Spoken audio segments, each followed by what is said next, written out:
Chers amis les auditeurs, bonsoir à ceux qui nous rejoignent pour cette seconde partie d'émission et merci à tous ceux qui sont là depuis le début. Donc après avoir continué notre découverte de l'Arménie chrétienne avec Henri Devilliers, nous allons rester dans cette région de l'Est de la Méditerranée, à la fois en Syrie et en Égypte avec mes deux invités de cette seconde partie d'émission. Donc je reçois ce soir Dominique Charby. Bonsoir Dominique. Bonsoir Benjamin. Donc vous êtes entrepreneur et président d'une nouvelle entreprise que vous avez créée qui s'appelle Le Comptoir de Syrie et vous allez nous en parler ce soir.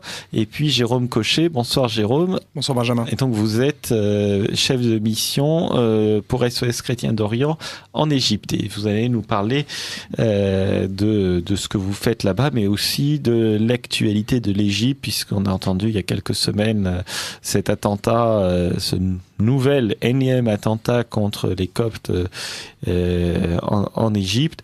Et donc, comment vous percevez la situation et comment vous voyez l'avenir de l'Égypte et l'avenir des Coptes en Égypte. Donc tout d'abord, on va se pencher sur le cas du comptoir de Syrie avec Dominique Charby. Alors Dominique, est-ce que vous pouvez vous présenter un peu pour les auditeurs de Radio Courtoisie? Tout d'abord, qui êtes-vous? Je crois que vous êtes entrepreneur déjà, donc est-ce que vous pouvez nous en dire un peu plus, s'il vous plaît? Oui, effectivement, je suis entrepreneur depuis un certain nombre d'années, 5-6 ans.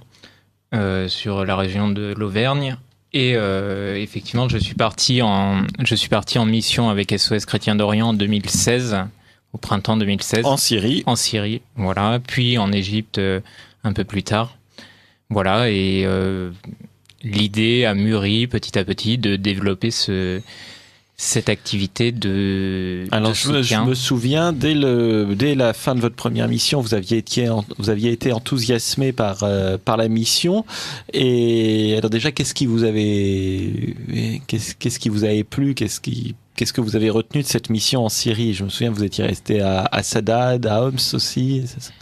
À l'époque, oui. À l'époque, c'était le début de la mission à Saadad, donc un village chrétien à proximité de Homs, au cœur de la Syrie, au milieu de la Syrie, dans le désert. Entre Homs et Palmyre. Voilà, dans lequel SOS à l'époque travaillait sur la reconstruction d'une école.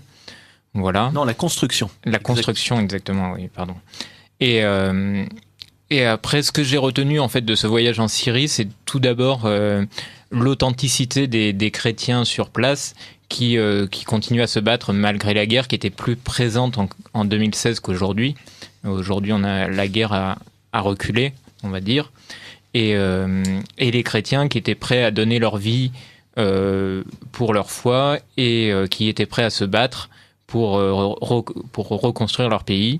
En développant, à l'époque c'était le début de l'activité de Georges à Maloula, c'était vraiment le tout début, je ne sais même plus si son atelier était construit, enfin c'était encore en projet ou en cours d'élaboration, voilà, donc c'était il y avait toute une dynamique avec Abouna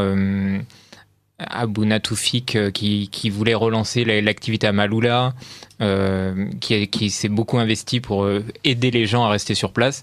Et le premier moyen d'aider les gens à rester sur place était de leur donner un avenir économique et donc de les aider à développer une activité économique et une activité qui soit viable. Alors je me souviens dès cette époque, quand on avait discuté tous les deux, vous m'aviez dit que vous souhaiteriez vous investir autrement parce que pour vous c'était problématique de partir longtemps puisque quand vous n'étiez pas là, votre entreprise ne tournait pas ou tournait au ralenti et donc en fait ça vous coûtait beaucoup plus que le fait de prendre les billets d'avion et de vous absenter, et c'est petit à petit que l'idée a germé. Donc en fait en utilisant vos talents, vos compétences d'entrepreneur. Alors après, effectivement, oui, à l'époque, la structure que j'ai actuellement en Auvergne, qui est dans la cheminée, était pas structurée comme elle l'est aujourd'hui. Aujourd'hui, j'ai travaillé pour la structurer afin qu'elle soit plus autonome, ce qui me permet de m'absenter un peu plus. Effectivement, à l'époque, c'était assez coûteux de partir parce que quand on est chef d'entreprise, il faut pouvoir déléguer. Déléguer, c'est mettre les bonnes personnes au bon endroit pour vous remplacer quand vous n'êtes pas là. Donc du coup, c'est un investissement, effectivement, en plus des billets d'avion. Et donc l'absence a un coût qui n'est pas négligeable par rapport à quelqu'un qui va être salarié, effectivement, qui va prendre un mois de congé pour partir. Alors, on est resté en lien. Vous avez suivi ce que faisait SES Chrétien d'Orient en Syrie et ailleurs. Et il faut dire que l'an dernier, il y a 1 an et demi, 2 ans, ma collègue Anne-Marie avait voulu lancer une boutique interne à l'association. Donc peut-être certains auditeurs de Radio Courtoisie ont passé des commandes, et en fait elle avait déjà commencé à faire travailler certains artisans, et en fait on avait été vraiment débordé par le succès, donc ce qui prouvait qu'il y avait un intérêt des Français pour des produits, et vous allez nous parler un peu plus tard de ces produits, et des produits de qualité. Et donc c'est aussi comme ça que l'idée s'est concrétisée, puisque en fait nous, en tant qu'association, bien sûr c'est parmi nos missions d'aider les gens sur place, mais en fait nous on peut pas se charger de la commercialisation, c'est pas notre talent, notre cœur de notre travail, et donc en fait c'est comme ça, c'était vraiment une proposition au bon moment. C'est quand vous m'en avez parlé, ça tombait vraiment au bon moment, parce que nous, on était débordés par des commandes qu'on n'était plus en mesure de traiter. Alors, effectivement, l'intérêt de monter une entreprise pour gérer cette partie commercialisation et acheminement, distribution des produits syriens, c'est qu'effectivement, l'entreprise est totalement dédiée à cet objet, et du coup, on peut la structurer pour qu'elle soit organisée au niveau de la logistique, au niveau des stocks, après en fonction des investissements qu'on y met, pour être plus efficace au niveau de la distribution. Après, effectivement, le projet, il mûrissait depuis un certain temps. Après, effectivement, on en avait parlé. Effectivement, c'était un petit peu le bon moment. À un certain moment, il fallait aussi se jeter à l'eau. C'était pas, voilà, c'est pas, si on se jette pas l'eau, le projet aurait pu rester dans ma tête un certain temps, mais à un moment il fallait avancer, se jeter à l'eau. Donc voilà, j'ai rassemblé quelques deniers, et on s'est jeté à l'eau, et l'activité commence petit à petit, et la société a pris forme, on a trouvé des locaux, les choses se sont mises en place. On a pris du stock, voilà. L'idée étant au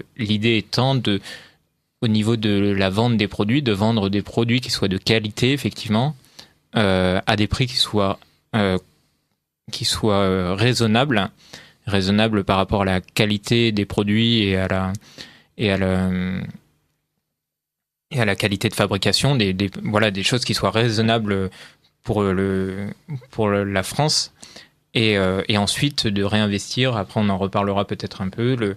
Le but n'est pas de s'enrichir, un enrichissement personnel. Voilà, je ne travaille pas. Enfin, l'argent, on peut l'avoir ailleurs. Voilà, le but est d'aider à la reconstruction. Vraiment, c'est vraiment le but, c'est d'aider à la reconstruction sur place. Après, c'est une entreprise, donc peut-être qu'on évoquera le sujet de la manière dont les choses vont se faire. Voilà. Alors, avant d'évoquer là, ce genre de choses, est-ce que vous pouvez nous dire un petit peu qu'est-ce que vous allez vendre ? Quels sont les principaux produits que vous avez déjà dans le catalogue ? Alors tout d'abord, effectivement, si on reprend un petit peu le catalogue que nous avons fait pour la période de Noël, on peut voir qu'on commence par le savon d'Alep, qui est célèbre. Le fameux savon d'Alep. Le fameux savon d'Alep, très célèbre à travers le monde. On a eu la chance de par le téléphone arabe, on va dire, et de par les contacts sur place, de rencontrer vraiment un maître savonnier qui est vraiment au cœur de la vieille ville, qui fait du savon depuis très longtemps, depuis 200 ans à Alep. Une très très vieille famille d'Alep. Je ne sais pas si vous voulez qu'on en parle tout de suite. Oui, c'est très important de savoir en fait qui sont les producteurs, mais peut-être d'abord dites-nous globalement quelles sont les grandes catégories de produits, et puis après on s'attardera sur cette famille et puis peut-être sur d'autres exemples d'artisans. Voilà, donc le savon qui est le produit un petit peu phare. Ensuite, vous avez tout ce qui est la partie marqueterie que peut-être les auditeurs de Radio Courtoisie connaissent déjà à travers SOS Chrétien d'Orient. Toute la partie donc marqueterie qui sont les boîtes avec de la marqueterie qui est collée dessus. Ensuite on a toute une partie textile avec des sacs, des pochettes plutôt à la mode, et après une partie textile avec des foulards, des nappes en damassé, des foulards en soie. Alors les sacs notamment, c'est avec Rania, avec Rania Kinch, on parlera, qui Rania est aussi Kinch, un parcours extraordinaire. Voilà.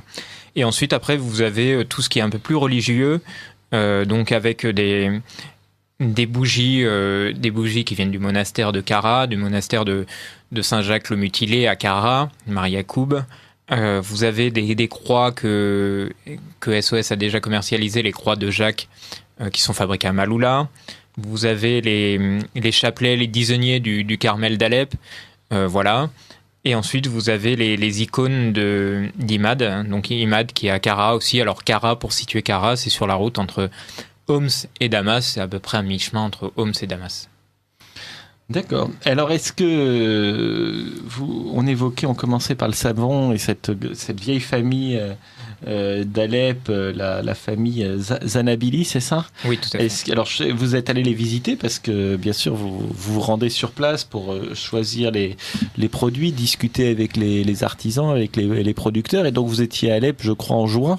Oui, j'étais à Alep en début mai. Voilà. Début mai, et j'y suis retourné fin octobre. Et voilà. Et donc vous avez rencontré ces producteurs de savon. Est-ce que vous pouvez nous raconter un peu l'histoire de cette famille ? Pourquoi est-ce que vous avez choisi ce producteur-là comme savonnier ? Alors après, j'ai envie de dire, c'est un petit peu c'est des relations humaines en fait. Donc c'est ce qui est très intéressant dans cette aventure, c'est l'aventure humaine avant tout. C'est qu'on rencontre des gens formidables, et ce fabricant de savon situé au cœur de la vieille ville, très meurtri par la guerre, très détruit, très ancienne fabrique, qui fabrique du savon depuis environ 200 ans sur Alep, famille qui est à Alep depuis originaire d'Alep depuis 700 ou 750 ans, donc très très ancienne famille d'Alep, avec une grande culture. Et en fait, ce qui s'est passé, c'est que lors de nos entretiens au mois de mai, effectivement, je pense que le courant est passé entre nous, et j'ai eu envie de leur faire confiance et de les aider. Et effectivement, malgré le fait que certains amis me disaient mais tu es totalement fou d'envoyer des milliers d'euros des milliers d'euros pour commander du stock en Syrie sans garantie, sans rien du tout. Effectivement, c'était un petit peu un pari, mais je sentais que je pouvais leur faire confiance, et la marchandise est bien arrivée en France, et je pense que je peux leur faire confiance, et eux me font confiance en retour. Et ça, je trouve que ça, c'est très beau. Même si la confiance n'exclut pas le contrôle. Tout à fait. Et donc, vous avez visité leurs ateliers, et comment font-ils le savon ? En fait, c'est vraiment avec les techniques ancestrales. Oui, alors la méthode de fabrication du savon d'Alep n'a pas évolué depuis le début. C'est un savon qui est multimillénaire, donc le plus ancien savon du monde, avant le savon de Marseille.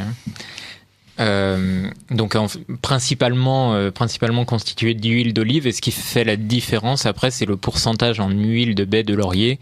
Donc nous, le savon que nous proposons va de 4% à 32% en huile de baie de laurier, et c'est ce qui lui donne un côté plus luxueux, plus doux, puisque le baie de laurier, l'huile de baie de laurier a des qualités cicatrisantes et adoucissantes pour la peau en fait. D'accord. Et alors, est-ce que vous pouvez nous expliquer, alors même s'il n'y a pas l'image puisque nous sommes à la radio, mais est-ce que vous pouvez expliquer un peu aux auditeurs de Radio Courtoisie comment se fait ce savon ? Alors, tout d'abord, pour décrire un petit peu l'usine ou l'atelier, c'est difficile à dire. On est dans un vieux bâtiment qui a à peu près 400 ans, donc avec des voûtes voûtées. On est au rez-de-chaussée. On a de grandes cuves qui font à peu près 5000 litres, donc des grandes cuves dans lesquelles est déversée l'huile d'olive et ces cuves sont chauffées pendant plusieurs heures, même 1 ou 2 jours. Et ensuite est ajoutée l'huile de baie de laurier. Le tout est mélangé jusqu'à obtenir une pâte homogène avec du chlorhydrate de sodium également en faible quantité qui est une sorte d'acide végétal. Et le tout est mélangé pendant plusieurs jours. Et ensuite, une fois que vous obtenez une matière homogène, le reste est déversé. En fait, on déverse le liquide dans une sorte de cave, en fait, avec un sol en pierre un sol en pierre, un plafond voûté, et le savon est déversé si sur le plafond n'est pas voûté, ça ne fonctionne pas, c'est ça ? Non, mais c'est pour le côté sympa de l'endroit. Le savon est déversé ici, il sèche pendant 3-4 jours et ensuite il est découpé manuellement.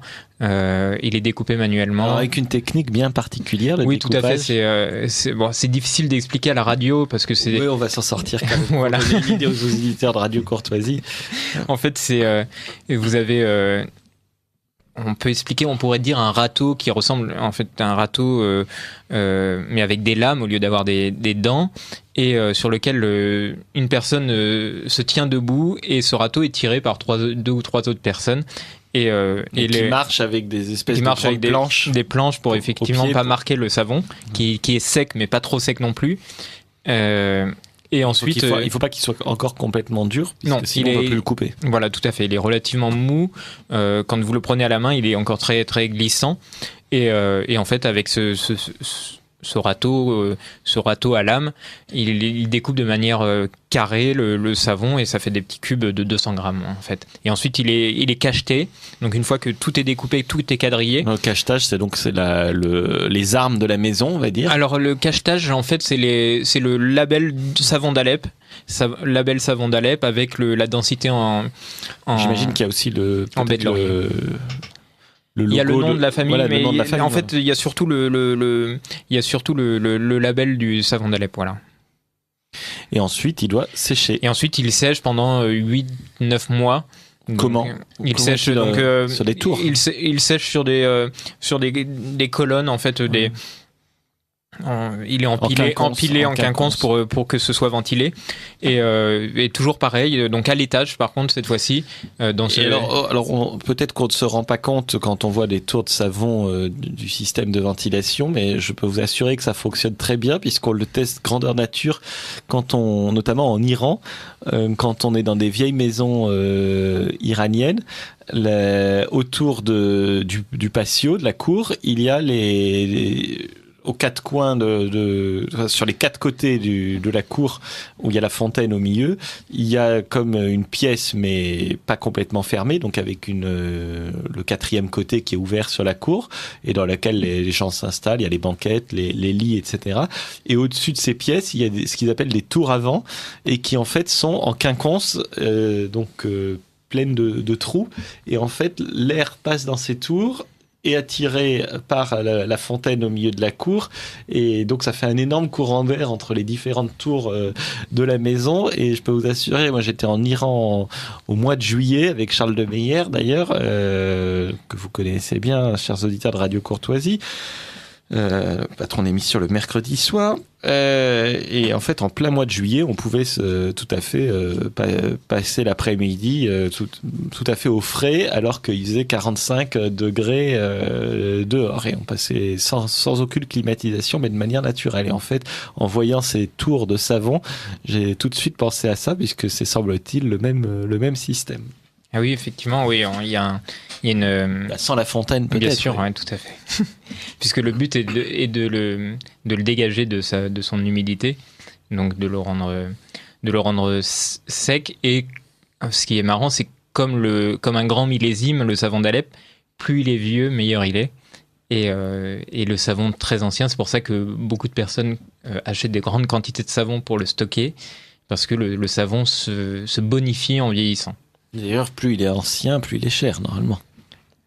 Alors après, du fait de la guerre, on n'a pas de vieux savons pour le moment, mais peut-être qu'effectivement les prix évolueront avec des vieux millésimes. Il faut qu'il soit bien dur. Voilà. Et si on vous vend un savon d'Alep qui n'est pas complètement dur ou qui se ramollit avec l'eau, ça veut dire s'il devient pâteux, ça veut dire qu'il est de mauvaise qualité, qu'il n'est pas assez séché, et c'est pas bien. Un savon d'Alep, même après plusieurs utilisations, en fait jusqu'au bout, il reste complètement dur, il ne devient pas pâteux.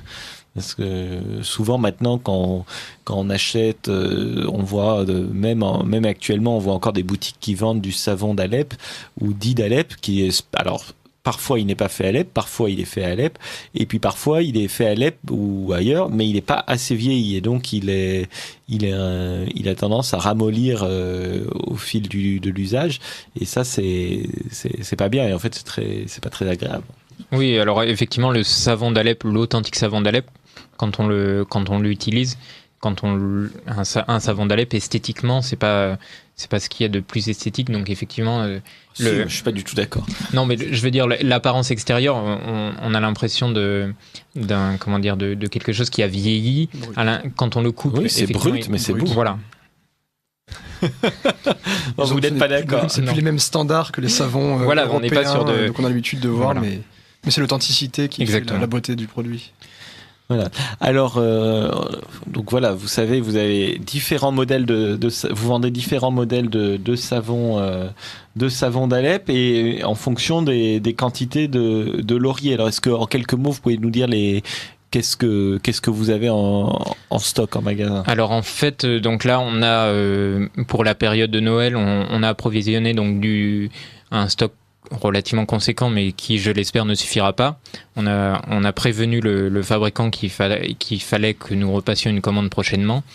Donc nous avons du savon le plus luxueux qui est de 32% en huile de baie de laurier. Le plus répandu, le 16% en huile de baie de laurier. Voilà, c'est celui qui est le plus commun, qui est un juste milieu. Et après, vous avez le 8% et le 4%. En fait, ça varie, les prix varient. Voilà, les prix varient. 3,50€ le 4% jusqu'à 9€ le 32%. Exactement. Et 7€ le 16%. Voilà, exactement. Ce qui en fait est très compétitif par rapport à ce qu'on trouve. On a essayé. Ouais. On a essayé. Après, vous avez deux savons qui sont aussi avec des arômes, donc un à l'arôme de pin et un autre à l'arôme de citron. Donc ça, ce sont des savons qui ont été fabriqués avant la guerre. Qui sont en plus faible quantité, voilà. Donc ça, c'est les stocks d'avant-guerre, on va dire. Donc qui ont des parfums un petit peu différents et une forme également différente puisqu'ils sont ronds. Et après, au niveau du savon d'Alep, en fait, pourquoi il y a différentes qualités? Parce qu'en fonction de l'usage qu'on veut en faire, on va pas utiliser, par exemple, un 32% pour faire sa vaisselle. Puisqu'on peut tout à fait utiliser le savon d'Alep pour faire la vaisselle, mais un 4% convient très bien. Le savon d'Alep est aussi utilisé pour faire fuir les mites. Donc en Syrie, oui, dans toutes les armoires, ils ont beaucoup de laine, et vous mettez du savon d'Alep et ça fait fuir les mites. Et j'ai appris ça lors de mon dernier voyage en Syrie. En fait, les usages du savon d'Alep sont vraiment très très multiples. Contre les mites, il faut un 4% suffit, ou il faut oui, tout à fait. En fait, oui, voilà, tout à fait. Le 32%, en fait, c'est vraiment pour la peau, pour le côté doux pour le côté adoucissant et pour le côté cicatrisant du laurier. D'accord. Alors après les savons, le deuxième catégorie de produits phares, ce sont les boîtes en marqueterie. Tout à fait. La Syrie est très très célèbre pour toute sa marqueterie, qui est différente de la marqueterie d'autres pays orientaux comme l'Égypte. Mais donc actuellement, nous travaillons avec 2 fabricants de marqueterie. Donc Georges de Maloula, que SOS Chrétien d'Orient a aidé en refinançant son atelier. Voilà, donc, on l'a aidé à reconstruire son atelier qui avait été pillé par les brigands, les terroristes d'Al-Nusra, la branche syrienne d'Al-Qaïda, quand ils avaient investi Maloula. Et ensuite, on l'a aidé à relancer son activité. Puis on lui avait fait... On lui servait à les couler aussi, puisqu'on commandait des boîtes qui étaient vendues dans la petite boutique de l'association. Voilà, donc l'idée est de prolonger ce que SOS avait commencé en continuant à travailler avec lui et en travaillant avec un autre fabricant, exactement 2 frères qui sont situés à Damas, vers la maison Sainte-Ananie, lieu très connu pour la conversion de Saint-Paul. Voilà, Saint-Ananie qui était le premier évêque de Damas en fait et qui a accueilli Saint-Paul après sa révélation sur le chemin de Damas. Voilà, peut-être au niveau de Cara d'ailleurs. On reviendra à Cara juste après. Et donc ces 2 frères qui ont un certain âge, et en fait l'idée ce sont des gens qui fabriquent de la marqueterie depuis très longtemps, depuis 40 ou 45 ans, quelque chose comme ça, et l'idée après dans un second temps est de les aider à transmettre leur savoir, parce qu'ils ont vraiment un savoir de très grande qualité. Pour l'avoir montré à des ébénistes, ils m'ont dit c'est vraiment du très beau travail. Georges également, c'est du très beau travail. D'ailleurs, Georges a appris à travailler chez eux. Ah, d'accord. Et en fait, l'idée, c'est de les aider, de mettre en place quelque chose. Je sais pas sous quelle forme encore, mais à terme, en les aidant à transmettre leur savoir, parce que c'est vraiment exceptionnel les choses qu'ils sont capables de faire. Aujourd'hui, nous proposons un échantillon de ce qu'ils sont capables de faire. Oui, il y a des boîtes de toute taille, et puis il y a également, j'aime beaucoup ça, j'en ai d'ailleurs un sur mon bureau, un porte-stylo. Ah oui, tout à fait, oui. Tout à fait. Le porte-stylo est fabriqué principalement à Maloula chez Georges, effectivement. Et après, l'idée est, dans un second temps, d'élargir cette gamme de produits, parce que après, vous pouvez avoir des tables en marqueterie, des jeux d'échecs, vous avez une multitude de choses. Des sièges. Voilà. Et donc tout ça est fait de manière artisanale et du point de vue de la qualité, il faut le préciser, parce que souvent quand on se rend en Syrie ou dans les pays voisins, dans les magasins de souvenirs, on vous vend des boîtes à des prix compétitifs, mais en fait c'est pas de bonne qualité. Par exemple, on le repère au niveau des touches blanches. Est-ce que c'est vraiment de la nacre ou est-ce que c'est du plastique? Et évidemment, quand c'est du plastique, c'est un signe de produit de basse qualité. Voilà. Et bien sûr, le prix n'est pas le même. Et tout ce que vous vendez, c'est avec de la nacre. Alors, en fait, moi, c'est vrai que je les embête beaucoup sur la qualité, parce que l'idée, c'est vraiment de ne pas proposer de produits de mauvaise facture. Donc, c'est vrai que j'essaie d'être très exigeant sur la qualité. En fait, ce qui fait la différence entre une boîte de bonne ou de mauvaise qualité, c'est déjà le bois principal qui est utilisé pour le corps de la boîte. Si c'est du noyer, c'est beaucoup plus noble que si c'est un résineux ou un bois beaucoup plus léger. Ensuite, vous avez la colle qui est utilisée, la colle d'os, qui est une colle beaucoup plus forte que qu'une colle chimique, qui est plus chère également, mais qui du coup va coller beaucoup plus fort et tenir dans le temps. C'est une colle qui est utilisée depuis très très longtemps dans plein d'activités. Et ça, c'est des choses effectivement avec la nacre. Donc pour les colles aussi, c'était mieux avant. Je ne sais pas,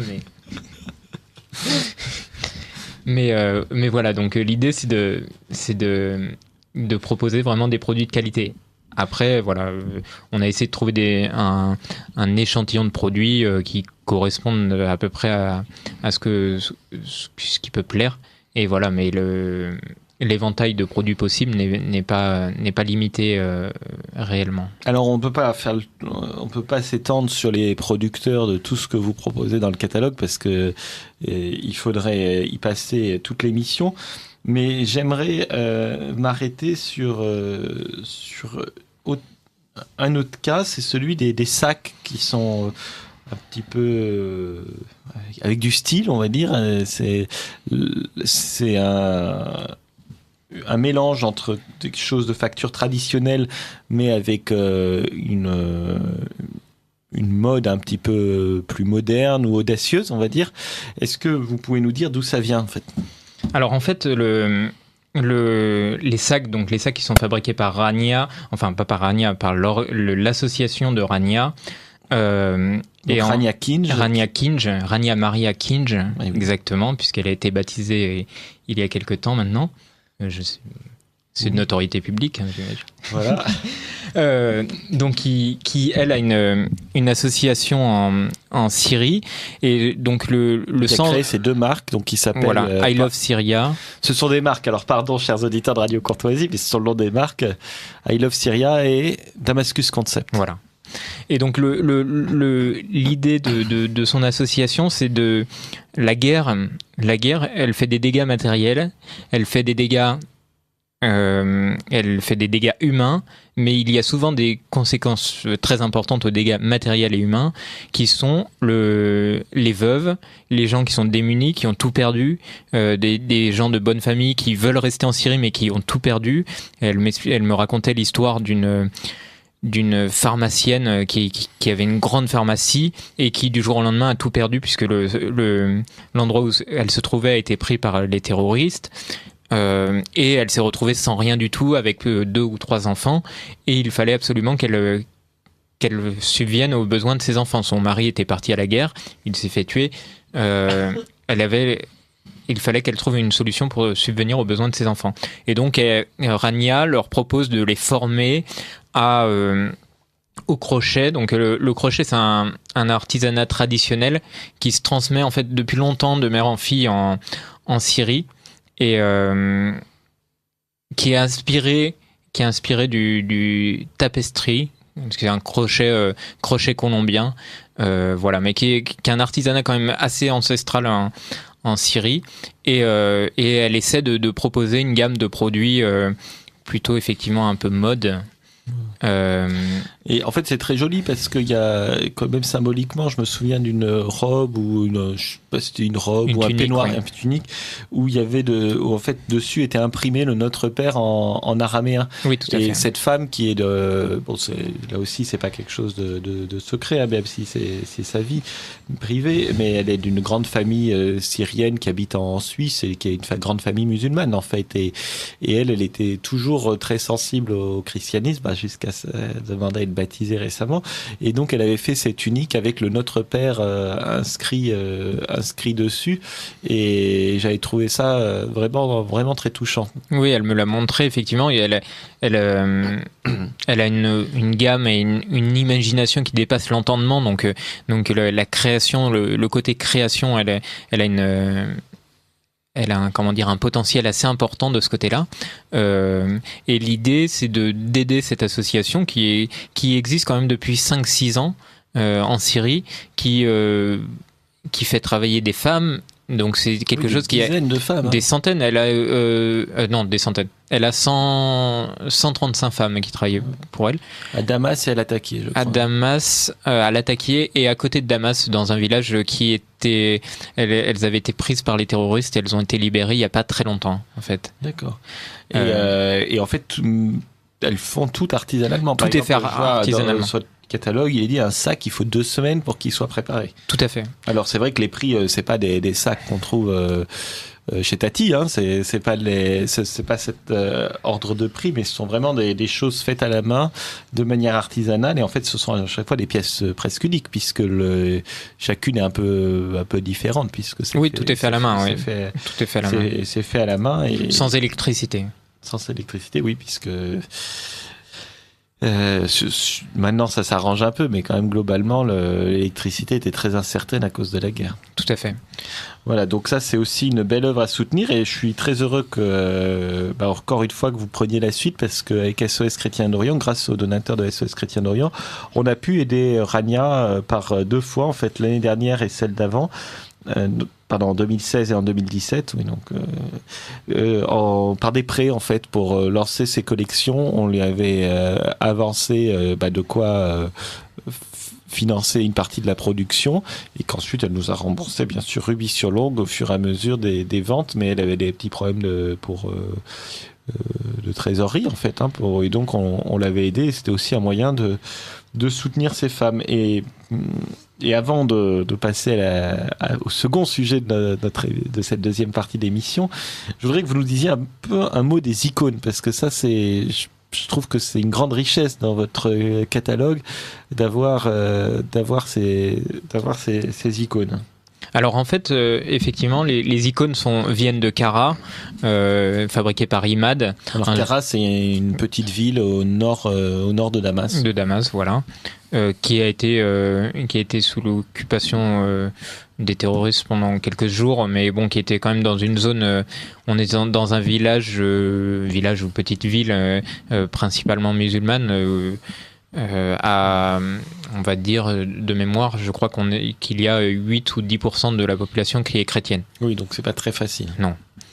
Imad est quelqu'un qui était un peu désœuvré du fait de la guerre, mais qui avait un grand talent et qui a été repéré par Abouna Georges, le prêtre de Kara.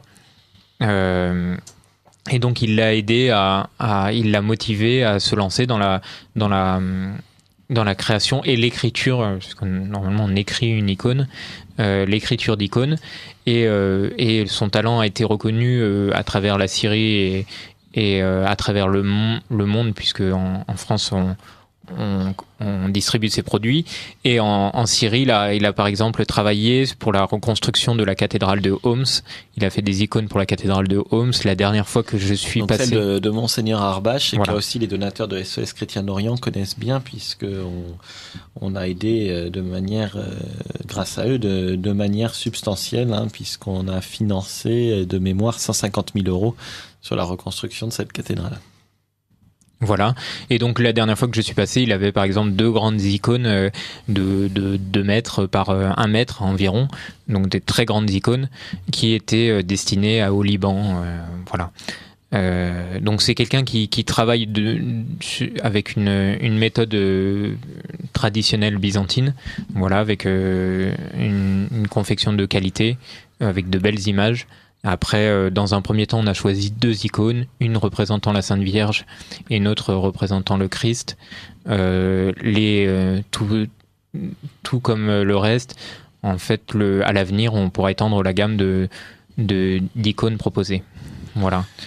Après, on peut peut-être dire un mot de quel est l'objectif ensuite. Voilà, exactement. Voilà. Allez-y, en fait, à long terme, comment vous voyez le comptoir de Syrie? Puis vous nous donnerez aussi quelques modalités pratiques. Voilà. Donc le comptoir de Syrie, l'objectif est avant tout de redynamiser le pays, redynamiser la Syrie à travers son artisanat traditionnel, et à travers les gens qui veulent participer à la reconstruction de la Syrie. On réfléchit à des projets avec Monseigneur Jean Bart de Alep, qui veut mettre en place une école d'artisanat. Voilà. Donc en fait, l'objectif du comptoir de Syrie, avant tout, c'est une entreprise, donc l'objectif est de faire des bénéfices. Les bénéfices seront réinvestis en partie à travers des donations pour SOS Chrétiens d'Orient, qui participent de manière plus sociale actuellement, et à travers la reconstruction de bâtiments, donc plus sur des choses matérielles, mais pour le bien des gens directement, et d'autre part en réinvestissant sur place, donc par exemple par le biais en association avec des gens comme Monseigneur Jean Bart ou d'autres entités, pour relancer de l'artisanat, relancer des fabrications, redynamiser des fabriques. Le travail ne manque pas. Les gens qui veulent travailler ne manquent pas non plus. Après, ils ont effectivement besoin d'un soutien, parce que quand vous avez tout perdu, c'est difficile de trouver parfois le courage de repartir. Et par exemple, vous voyez, j'étais au mois d'octobre au Carmel d'Alep, donc qui elle ne recherche pas le bénéfice pour subvenir à leurs besoins, mais plutôt pour aider les gens. Elle me disait, c'est vrai que avoir cet appel d'air depuis la France nous donne envie de refaire des choses et nous permettra à terme d'aider les gens sur place, d'aider les gens pauvres qui passent au Carmel. Et donc l'idée, c'est vraiment de réinvestir les gains récoltés en France sur place, alors de différentes manières, mais surtout axé sur l'artisanat et sur la construction d'un tissu économique artisanal. Ouais, vraiment, parce que on partage, je crois, la même idée, hein, c'est que il faut pas développer une culture de l'assistanat, etc. Et il faut vraiment aider les gens à reprendre leur activité ou à apprendre une nouvelle activité et de production. Et donc vraiment, on préfère, on est toujours plus heureux d'acheter une production plutôt que d'aider quelqu'un par l'assistanat. Oui, tout à fait. Et d'autre part, en fait, la guerre provoque chez la jeunesse une envie peut-être de voir ailleurs. Et si vous leur offrez quelque chose d'intéressant sur place, ils vont peut-être réfléchir à deux fois avant de partir. En lien avec leur histoire, avec leur racine, leur identité. Et revaloriser aussi, le travail manuel, revaloriser le bel artisanat et leur montrer qu'en Europe, on aime les belles choses fabriquées manuellement en Syrie parce que souvent, malheureusement, la télé leur montre que on préfère le plastique. Les métiers, on préfère le plastique. Les métiers les métiers manuels sont pas vraiment valorisés et du coup, les gens ne se tournent pas vraiment vers ces activités-là. Et il y a beaucoup de savoir-faire qui risquent de se perdre. Et l'idée, c'est vraiment d'aider les gens à transmettre, les gens qui ont ce savoir à transmettre et de motiver les jeunes à se lancer dans ces activités. Alors, comment fait-on pour commander au comptoir de Syrie ? Alors, tout d'abord, il y a deux moyens. Pour la période de Noël, nous envoyons un catalogue, mais nous ne pouvons pas l'envoyer à tout le monde, puisque le coût serait exorbitant. Donc, les gens qui reçoivent le catalogue peuvent facilement répondre avec le formulaire de commande. Et ainsi passer les commandes. Ensuite, vous avez toujours et avant tout, la distribution va se faire essentiellement par le site internet pour des raisons matérielles. C'est simplement parce que l'investissement pour ouvrir un magasin est trop important pour commencer. Donc l'objectif, c'est d'abord et avant tout de passer par internet, qui est accessible souvent par la plupart. Et nous avons créé donc construit un site internet qui s'appelle Le Comptoir de Syrie, donc www.le-comptoir-de-syrie.fr. Et ensuite, vous pouvez passer les commandes directement sur le site internet. Vous pouvez aussi envoyer une demande de catalogue. Par la poste, en fait. Par la poste. Donc, nous sommes situés 43 rue Franklin à Lyon. Pourquoi Lyon ? L'idée, c'était simplement de délocaliser, de pas tout faire sur Paris. Puis vous êtes de la région. Voilà, tout à fait. De la nouvelle grande région Rhône-Alpes. Voilà. Donc l'adresse postale, c'est le comptoir de Syrie, 43 rue Franklin, 69 002 Lyon. Voilà, tout à fait. Alors, je pense que c'est important de bien faire les chèques pour les commandes au nom de LCDS. C'est juste une petite raison pratique, c'est que les banques n'aiment pas le mot Syrie, en fait. Voilà. Et si j'apporte une quantité importante de chèques avec le mot Syrie, je pense que la banque va me fermer mon compte. Donc je préfère utiliser le mot LCDS, qui est l'abréviation, et je trouve que c'est important de... Voilà, c'est important de mettre LCDS parce que nous, on le sait, les dons qui arrivaient avec la mention Syrie pour SOS Chrétiens d'Orient souvent étaient rejetés par la banque. Alors, vous écoutez Radio Courtoisie, le libre journal de la plus grande France de Benjamin Blanchard. Donc dans cette seconde partie d'émission, je reçois Dominique Charby, donc qui est président de la société Le Comptoir de Syrie, donc qui vient de nous expliquer ce qu'il faisait, donc qui vient de nous donner plein de très bonnes idées de cadeaux de Noël, puisque Noël approche, donc d'artisanat syrien pour soutenir les artisans syriens. Et puis juste après, Jérôme Cochet, qui est chef de mission de SOS Chrétiens d'Orient en Égypte et qui nous parlera de la situation en Égypte. Et donc, est-ce que si on fait les commandes dès à présent, donc début décembre, Dominique, est-ce que ça arrivera à temps pour Noël ?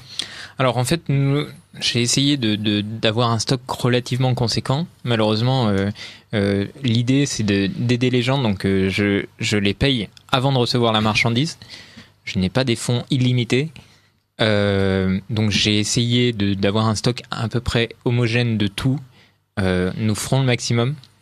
Mais c'est possible que ce soit un petit peu difficile s'il y a un grand succès, ce sera effectivement un peu difficile. Donc il faut que les auditeurs de Radio Courtoisie commandent très vite pour avoir le plus de chances possible d'être livrés très rapidement. Effectivement. Après voilà, j'ai prévenu les artisans, ils refabriquent du stock derrière, mais à chaque fois je les paye en avance. Donc effectivement ça fait des grosses demandes de trésorerie. Est-ce que une petite dernière question avant de se pencher sur l'Égypte, est-ce que comment vous faites pour faire venir cette marchandise de Syrie en France ? Parce que parfois on a l'impression que tout est coupé entre la Syrie et la France. Alors c'est possible, il y a des lignes directes de marchandises, de fret entre les Syries et la France ? Alors en fait oui, là pour l'approvisionnement de marchandises, bon c'est un milieu que je découvrais totalement, puisque je fais déjà dans le cadre de mon autre entreprise de l'import, mais intra-européen, donc c'est totalement différent. Oui, parce que vous vendez des cheminées et des fours. Voilà, des pianos de cuisson, exactement. Voilà. Donc si vous venez d'acheter une maison, vous pouvez aller voir, ça s'appelle DCC, Dominique Charby Cheminée, et c'est magnifique. C'est de qualité aussi. Effectivement, on essaie. Donc la difficulté, c'est principalement le côté transfert bancaire, puisque comme vous le savez, la Syrie est encore un pays qui est sous blocus, donc c'est un petit peu délicat, mais on trouve des solutions. Il faut préciser que c'est d'ailleurs un blocus informel pour les sanctions bancaires, puisque en fait, les banques n'ont pas interdiction de faire des transferts entre l'Union européenne et la Syrie. C'est une pratique. D'accord. Mais c'est une pratique qui est sans fondement légal, en fait. Et pourtant, quand vous faites apparaître le mot, oui, tout à fait. Le mot Syrie, le système TRACFIN vous bloque directement. Tout à fait. Mais oui. il n'y a pas une interdiction absolue de transfert bancaire. D'ailleurs, par exemple, Western Union fonctionne entre l'Union européenne et la Syrie, par exemple. Oui. Alors, j'ai pas utilisé effectivement Western Union pour les règlements, parce que les frais sont très conséquents. Très élevés. Et on est limité en termes de montant de transfert. Après, pour l'acheminement, en fait, c'est assez simple. On passe par Beyrouth, et après par avion jusqu'à la France. Voilà. Oui, d'accord, vous ne passez pas par bateau. Non, alors dans un premier temps, on passe pas par bateau pour des raisons d'organisation. C'est que les délais sont plus longs par bateau. Voilà, et on n'a pas des quantités suffisantes pour passer par bateau. Effectivement, c'est plus intéressant niveau coût, mais on verra ça dans un second temps. Ben écoutez, merci beaucoup Dominique Charby. Alors je vais redonner les coordonnées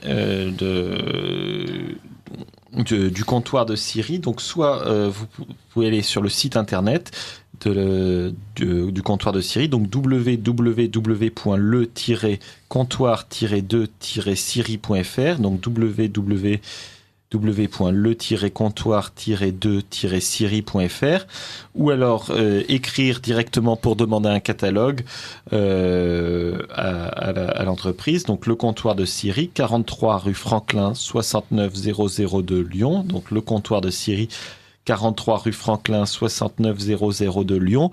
Ou alors, si également vous souhaitez demander des renseignements ou qu'on prenne votre adresse pour vous demander un catalogue, vous pouvez également téléphoner au secrétariat de SOS Chrétien d'Orient, puisque sauf si vous avez un numéro, mais... Oui, je suis en train de le retrouver, parce qu'on ne l'utilise pas pour l'instant, mais je vous le retrouve dans 5 minutes. Donc à la fin de l'émission, on donnera le numéro de téléphone du comptoir de Syrie. Donc merci Dominique Charby. Merci Benjamin.